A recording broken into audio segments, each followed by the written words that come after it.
Britain के एक बड़े थिंक टैंक ने भारत के ऊपर एक बहुत ही बड़ा आरोप लगाया है, जिससे भारत की इमेज के ऊपर न सिर्फ ब्रिटेन बल्कि कई वेस्टर्न देशों में और भी ज्यादा नेगेटिव इम्पैक्ट पड़ सकता है। ये तो हमको पता है कि हथियार मैन्युफैक्चर करने वाली जो भी दुनिया की मेजर कंपनीज हैं, जैसे Dassault aviation, Lockheed Martin, Boeing, ये सब कंपनीज छोटी छोटी कंपनी से कंपोनेंट्स खरीदकर उसको अपनी मैन्युफैक्चरिंग फैसिलिटी में असेंबल करके वहां पर फाइनल हथियार खड़ा करती हैं। खुद ये बहुत ही लिमिटेड प्रोडक्शन करती हैं। उदाहरण के लिए लास्ट ईयर खबर आई थी कि भारत की टाटा लॉकहीड मार्टिन की मदद से भारत के अंदर F-16 फाइटर जेट के विंग्स को मैन्युफैक्चर करेगा। भारत में ये विंग्स मैन्युफैक्चर होकर फिर यहाँ से अमेरिका ले जाएंगे और वहाँ लॉकहीड मार्टिन इनको F-16 की बॉडी के ऊपर फिट करेगा।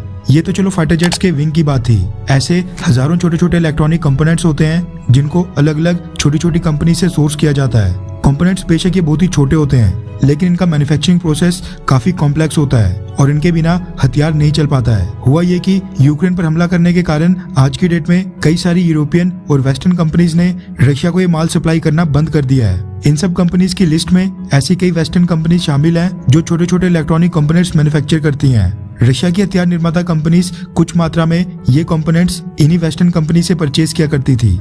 अब इन वेस्टर्न देशों की कंपनीज ने ये इलेक्ट्रॉनिक कंपोनेंट्स रशिया को सप्लाई करना तो बंद कर दिए हैं, लेकिन इसके बावजूद रशिया लगातार अपने देश में अभी भी हथियार मैन्युफैक्चर कर रहा है। वहां पर cruise missiles, guided rockets, torpedoes, air defence system, radios और बाकी एम्यूनेशंस की प्रोडक्शन अभी भी जारी है। जबकि यूक्रेन युद्ध को शुरू हुए 2 महीने से ज्यादा का समय हो गया है और पिछले 2 महीनों से वेस्टर्न कंट्रीज रशिया को ये कंपोनेंट्स बिल्कुल भी सप्लाई नहीं कर रही हैं। ये देखकर ब्रिटेन के थिंक टैंक ने सीधा भारत के ऊपर ही उंगली उठा दी है।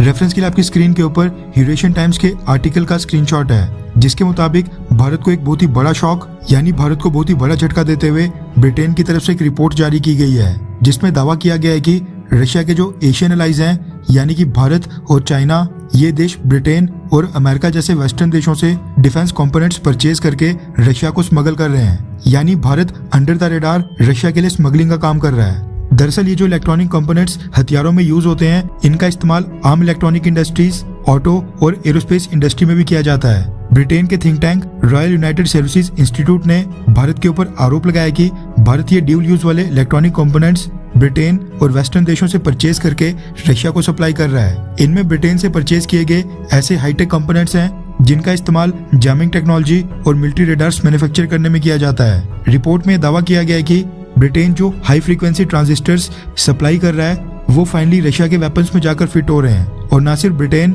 बल्कि Taiwan, America, Germany, Japan, Israel, south Korea और नीदरलैंड्स की कंपनीज द्वारा बनाए जाने वाले कई सारे इलेक्ट्रॉनिक कंपोनेंट्स रशिया आज भी अपने हथियारों में फिट कर रहा है, जबकि इन सब कंपनीज को इसकी जानकारी भी नहीं है कि इनके कंपोनेंट्स रशिया के हथियारों में फिट हो रहे हैं। रिपोर्ट में दावा किया गया है कि भारत और चाइना इस लीगल लूपहोल का इस्तेमाल करके रशिया को आज भी डिफेंस कंपोनेंट्स लगातार सप्लाई कर रहे हैं। जैक वॉल्टिंग और निक रेनोल्ड्स, जिन्होंने इस रिपोर्ट को तैयार किया है, उन्होंने ब्रिटिश गवर्नमेंट को सुझाव दिया है कि इसको लेकर भारत के ऊपर रिस्ट्रिक्शंस लगाई जाएं, यानी भारत के ऊपर कार्रवाई हो। ये रिपोर्ट आने के बाद अब ब्रिटेन में एक इंक्वायरी बिठाकर इन्वेस्टिगेशन भी शुरू कर दी गई है। भारत के विदेश मंत्रालय ने तो अभी तक इसके ऊपर कोई भी प्रतिक्रिया नहीं दी है, लेकिन देखा जाए तो ये बहुत ही बड़े एलिगेशंस यानी बड़े आरोप हैं। जैसे ही भारत के विदेश मंत्रालय की तरफ से इसके ऊपर कोई रिस्पॉन्स आता है, हम आपको वीडियो बनाकर बता देंगे।